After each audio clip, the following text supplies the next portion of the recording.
श्री गोविंद भक्ति चैनल को देखने के लिए परम पूज्य श्री महाराज जी के YouTube चैनल को सब्सक्राइब करें तथा पूज्य महाराज श्री जी की कथाओं को सर्वप्रथम देखने के लिए बेल आइकन दबाना ना भूलें। भवम इतने अत्यंत प्रसन्न हैं।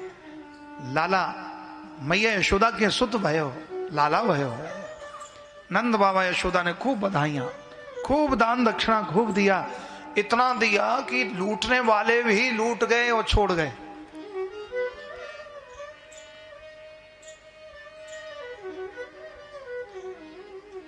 देखो परीक्षित, अब ये लीला होते होते इतना लूटा सबने और खूब खाया पिया।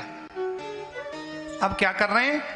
बोले गोपाः परस्परम हिष्ठा, गोपाः परस्परम हिष्ठा दधि क्षीर घृताम्बुभिः आसिंचन्तो विलिम्पन्तो नवनीतैश्च चिक्षिपुः नवनीतैश्च चिक्षिपुः।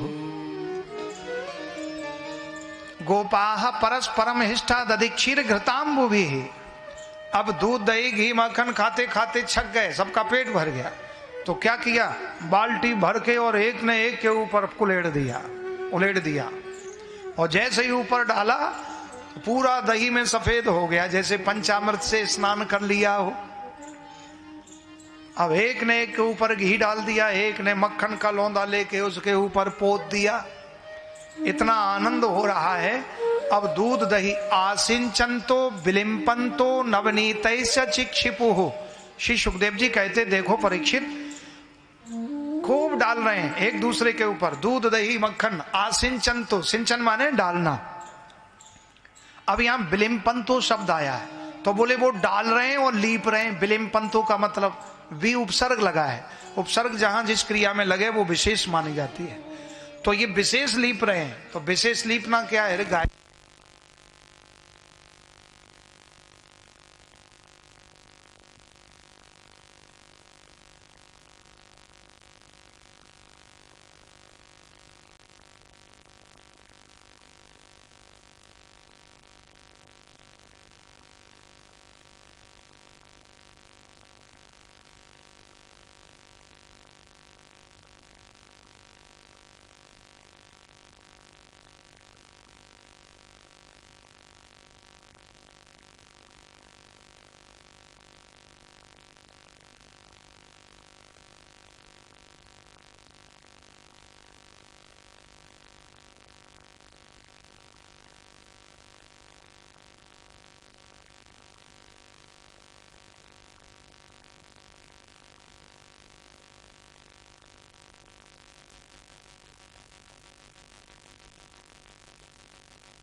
गोविंद राधे गोपाल राधे, गोविंद राधे गोपाल राधे, राधे राधे गोविंद गोविंद राधे, राधे राधे गोविंद गोविंद। आसिंचन्तो विलिम्पन्तो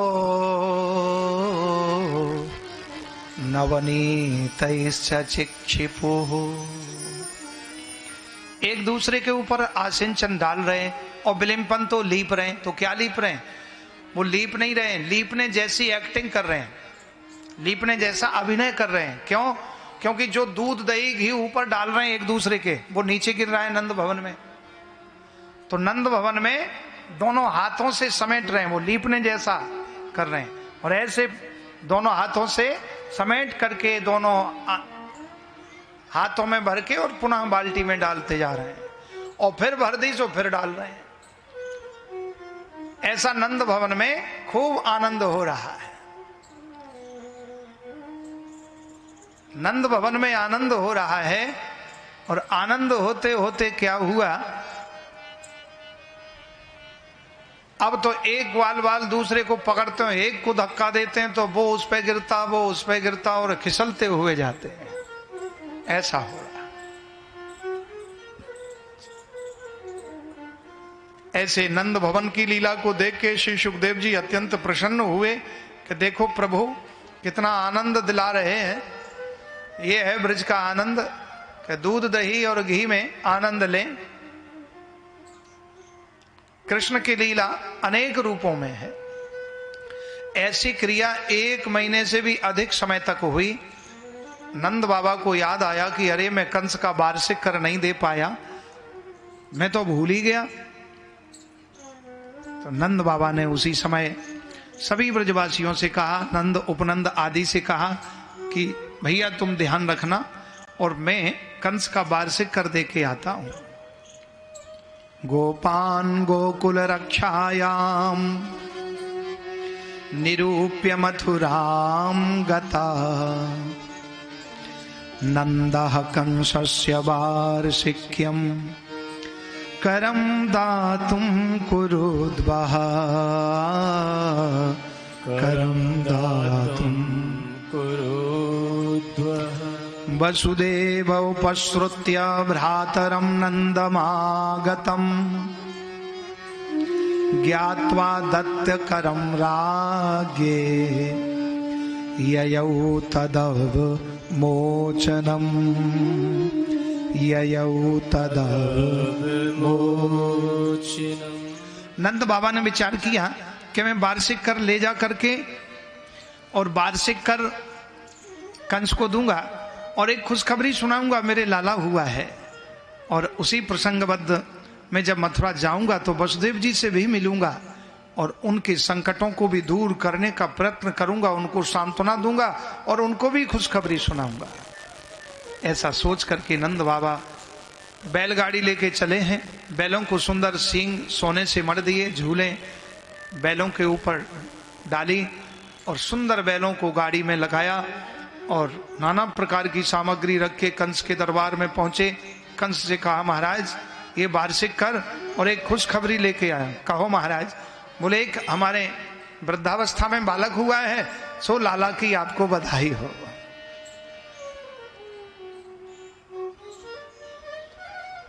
कंस ने जब सुना कि लाला हुआ है, ये तो बहुत प्रसन्नता की बात है नंदराय जी। लाला के जन्म की खुशी में मैं आपको ये बधाई देता हूं। नंद बाबा ने एक मोती की माला कंस को दी, पहना दी, तो कंस की बुद्धि थोड़ी देर के लिए पवित्र हो गई। देखिए, पवित्र धन के द्वारा बुद्धि भी पवित्र हो जाती है। और नंद बाबा ने जो जैसे ही वो माला पहनाई कंस को, तो माला पहन के कंस का थोड़े समय के लिए बुद्धि पवित्र हो गई माला के प्रभाव से। और वो नंद बाबा के लाला को आशीर्वाद देने लगा कंस, हे नंदराय जी, आपका लाला चिरजीव रहे।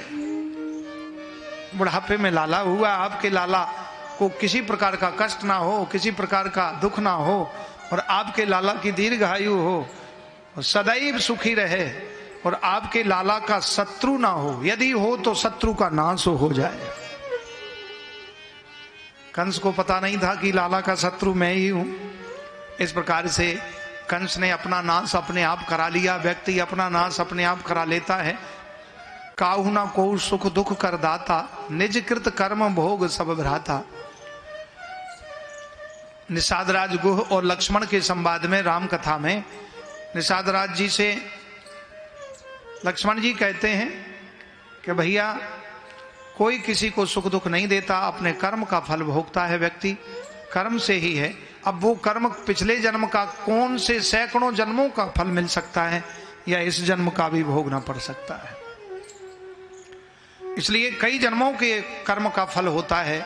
इसलिए ये जन्म हमारा ना बिगड़ जाए, इसलिए अच्छे कर्म करें, किसी के साथ धोखाधड़ी ना हो। ऐसा कर्म ना करो कि किसी की बद्दुआ ले लो, और बद्दुआ ले ली तो भयंकर होती है। इसलिए गरीब को ना सताइए, जाकी मोटी हाय, और मरी चाम की खालसों सार भसम लोह भसम है जाए। जो वो पहले धोकनी चलती थी ना, उसमें वो चमड़ी की धोकनी लगती थी, लेकिन उससे लोह भी भस्म हो जाता है। तो कभी भी ऐसा कर्म कदम ना रखें जिससे बद्दुआ मिले, और बद्दुआ यदि ले ली तो भयंकर, व्यक्ति तो भोगता ही है लेकिन उसके आने वाली पीढ़ी को भोगना पड़ता है। कंस ने कितने लोगों की बद्दुआ ली, उसका परिणाम क्या हुआ? आज भी लोग कंस को अच्छा नहीं बताते। इसलिए कंस का और कृष्ण का ये चरित्र सुन के, ये केवल चरित्र कथा नहीं है, ये हमारे तुम्हारे जीवन की कथा है। हम तुमको ऐसे बनना है कि कंस के जैसा नहीं, हमें कृष्ण के भक्त जैसा बनना है। बुराइयां तो दुनिया करती है, लेकिन आप अच्छे बनो, अच्छाइयां करो, बुरे को भी अच्छा कहो। तो जब बुरा अच्छा सोचेगा कि मेरी अच्छाई हो रही, तो अब अच्छा बनना चाहिए। इसलिए जो बुरे को अच्छा बना दे वही तो इंसान है, वही तो भगवान से मिल सकता है। नंद बाबा की पवित्र अच्छाई की माला पहना दी कि जब पहना दी कि कंस को पहना दी, तो कंस अत्यंत प्रसन्न हो गया, पवित्र भाषा का प्रयोग करने लगा। क्योंकि आप जिसका संग करोगे आपको उसका रंग आएगा। आप यदि किसी छलिया कपटी का संग करोगे तो तुम्हारे अंदर भी छल कपट आएंगे। किसी अभिमानी का संग करोगे तो तुम्हारे अंदर भी अभिमान जागेगा। और यदि किसी संत या भक्त का संग करोगे तो साधुता भक्तता तुम्हारे अंदर आएगी। किसी उदार व्यक्ति का संग करोगे तो तुम्हारे अंदर भी उदार भावना आएगी। क्योंकि इस परमात्मा का बनाया हुआ है, पूरा सृष्टि का खेल है। लेकिन भगवान ने सद्बुद्धि दी, बोले सद्बुद्धि के द्वारा मुझ परमेश्वर तक वो इंसान आ सकता है, इसलिए अच्छा ही करें। नंद बाबा कंस को मिलकर के वार्षिक कर दे करके वसुदेव जी के कक्ष में गए, जहां देखा कारागृह में हथकड़ी बेड़ियां पड़ी हैं। नंद बाबा को देखते ही देवकी वसुदेव जी के नेत्रों में अश्रु बहने लगे, कंठ अवरुद्ध हो गया, करुण क्रंदन करने लगे।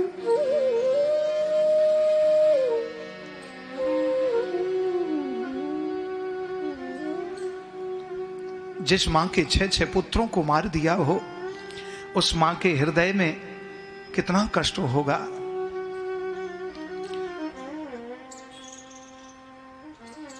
नंद बाबा ने जाके वसुदेव देवकी को अपने गले से लगाया, सांत्वना दी। देवकी अपने पुत्र के वियोग में रोती रोती, उनके नेत्रों की ज्योति मलिन हो रही है। नंद बाबा कहते, हे देवकी, हे वसुदेव, हमने सुना है तुम्हारे 6 पुत्रों को कंस ने मारा है।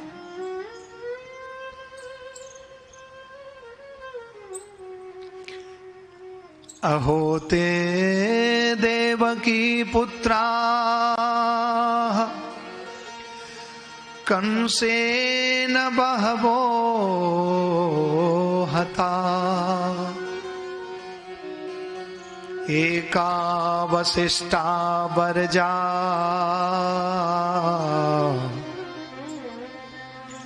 कन्या सापी दिवं गता, कन्या सापी दिवं गता।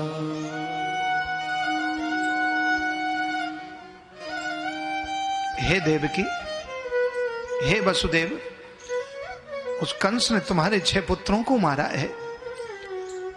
7वें गर्भ में, 8म गर्भ में मैंने सुना है कि कन्या का जन्म हुआ,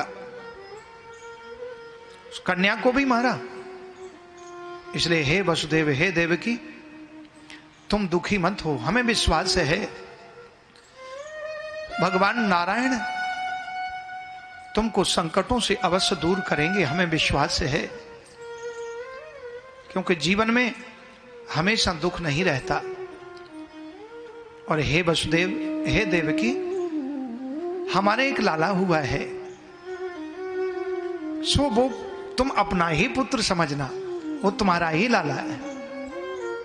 देवकी वसुदेव एकदम से बोले, हाँ नंदराय जी, वो हमारा ही तो लाला है, हमारा ही तो बेटा है। हाँ हम आपका ही है।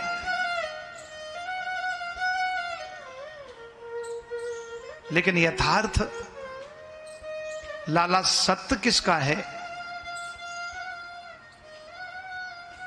केवल देवकी और वसुदेव को ही पता है। नंद बाबा को इस बात का पता नहीं है कि वास्तविक यह लाला किसका है। सांत्वना देकर के देवकी वसुदेव जी वहां बैठे ही थे।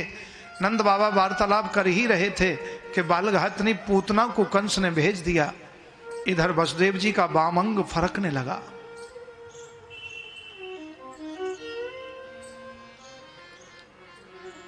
हे नंदराय जी, हमें ऐसे प्रतीत होता है कि गोकुल में कुछ उत्पात होने वाला है। आप शीघ्र जाइए, कहीं हमारे लाला पर कोई कष्ट ना हो, कोई आघात ना करे। इतना सुनते ही नंद बाबा वसुदेव जी की वाणी को सुनकर के बैलगाड़ी को लिया और दौड़ाया बड़ी जोर से।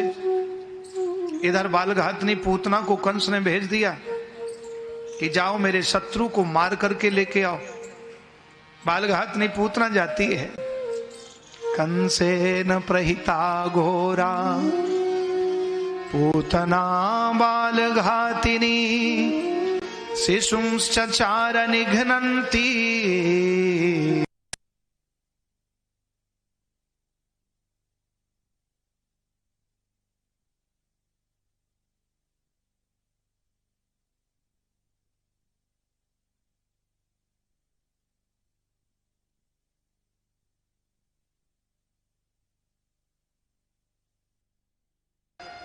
और बालघातनी पूतना जाकर के जैसे ही गोकुल में पहुंची, आकाश मार्ग से नंद भवन में पालने में लाला कन्हैया पौड़े हैं। रत्न जटित चंदन का पालना है, उसमें नंद नंदन श्री कृष्ण पौड़े हुए हैं। कभी अपना दाएं चरण का अंगुष्ठ मुख में लेते हैं, कभी दोनों कर कमलों की मुट्ठी बांध करके हिलाते हैं, कभी किलकारी लगाते हैं, कभी मुस्कुराते हैं। माँ यशोदा नंद भवन में अपने कार्यों में मग्न थी। नंद भवन में मौका पाकर के बालघातनी पूतना गई और जाकर के कन्हैया को गोदी में ले लिया और वो कालकूट जहर अपने स्तनों में लगा करके गई थी। कन्हैया ने पूतना को देख करके नेत्र बंद कर लिए और उसके जहर को पिया, उसके पयोधरों को पान किया और उसके प्राणों का भी हरण कर दिया और उसको माता की मुक्ति प्रदान करा दी।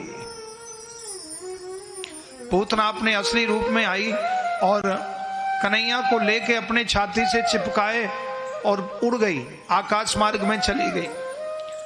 भगवान ने सोचा कि लगता है ये तो अपने मामा के पास हमें ले जा रही है, मामा कंस के पास मुझे ले जा रही है, अभी से ही मामा के पास जाना ठीक नहीं है। तो बालघातनी पूतना का वहीं आकाश में ही प्राणांत कर दिया और वो बड़ी जोर से चिल्लाई, ऐसी चिल्लाई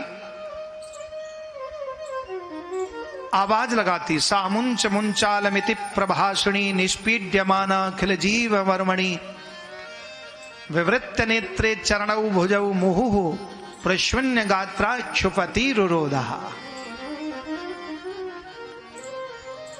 सामुंच मुंचालमिति प्रभाषणी निष्पीड्यमाना खिल जीव मर्मणि विवृत्य नेत्रे चरणौ भुजौ मुहुः प्रश्वन्य गात्रा क्षिपतिरुरोधः। अरे मुझे छोड़ो, अरे मुझे छोड़ो, मुझे कोई बचाओ, ऐसी आवाज लगाती हुई बालघातनी पूतना और धड़ाम से नीचे गिरी और भयंकर शब्द हुआ। हजारों लाखों पेड़ टूट गए उसके गिरने से। आसुरी वृत्ति पर्यावरण पर भी हानि पहुंचाती है।